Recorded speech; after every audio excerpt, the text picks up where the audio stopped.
ಮಂಡ್ಯ ಲೋಕಸಭಾ ಕ್ಷೇತ್ರದ ಟಿಕೆಟ್ ಹಂಚಿಕೆ ಕಾಂಗ್ರೆಸ್ ಮತ್ತು ಜೆಡಿಎಸ್ ನಡುವೆ ಕಗ್ಗಂಟಾಗಿ ಉಳಿದಿದೆ. ರಾಜ್ಯ ಕಾಂಗ್ರೆಸ್ ನಾಯಕರು ಈ ಕ್ಷೇತ್ರವನ್ನ ಜೆಡಿಎಸ್ಗೆ ಬಿಟ್ಟುಕೊಡಲು ಒಪ್ಪಿದರೂ ಪಟ್ಟು ಬಿಡದ ಸುಮಲತಾ ಕಾಂಗ್ರೆಸ್ನಿಂದ ಟಿಕೆಟ್ ಪಡೆಯಲು ನೇರವಾಗಿ ಹೈಕಮಾಂಡ್ ಮೇಲೆ ಒತ್ತಡ ತರುವ ಮೂಲಕ ರಾಜ್ಯ ಕಾಂಗ್ರೆಸ್ ನಾಯಕರಿಗೆ ಸೆಡ್ಡು ಹೊಡೆದಿದ್ದಾರೆ.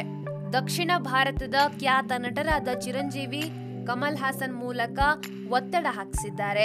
ಈ ಸಂಬಂಧವಾಗಿ ಚಿರಂಜೀವಿ ಅವರು ಕೆಸಿ ವೇಣುಗೋಪಾಲ್ ಜೊತೆ ಮಾತುಕತೆ ನಡೆಸಿದ್ರೆ, ಕಮಲ್ ಹಾಸನ್ ಅವರು ನೇರವಾಗಿ ರಾಹುಲ್ ಗಾಂಧಿ ಅವರನ್ನ ಸಂಪರ್ಕ ಮಾಡಿ ಸುಮಲತಾ ಅಂಬರೀಷ್ಗೆ ಟಿಕೆಟ್ ನೀಡುವಂತೆ ಕೋರಿದ್ದಾರೆ. ಇದು ವಿಶೇಷ ಪ್ರಕರಣ ಎಂದು ಪರಿಗಣಿಸುವಂತೆ ಉಭಯ ನಾಯಕರು ಮನವಿಯನ್ನ ಮಾಡಿದ್ದಾರೆ. ಈ ಬಗ್ಗೆ ವೇಣುಗೋಪಾಲ್ ಸ್ಕ್ರೀನಿಂಗ್ ಕಮಿಟಿ ಸಭೆಯಲ್ಲಿ ಪ್ರಸ್ತಾಪಿಸಿದ್ದಾರೆ. ಸುಮಲತಾ ತರುತ್ತಿರುವ ಒತ್ತಡದ ಬಗ್ಗೆ ಹೇಳಿದ್ದಾರೆ ಮತ್ತು ಈ ವಿಚಾರವಾಗಿ ಸಿದ್ದರಾಮಯ್ಯ ಅವರ ಸಲಹೆಯನ್ನ ಕೇಳಿದ್ದಾರೆ. ಮಂಡ್ಯ ಕ್ಷೇತ್ರವನ್ನ ಜೆಡಿಎಸ್ಗೆ ಬಿಟ್ಟುಕೊಡಲಾಗಿದೆ. ಅದು ಮುಗಿದ ಅಧ್ಯಾಯ.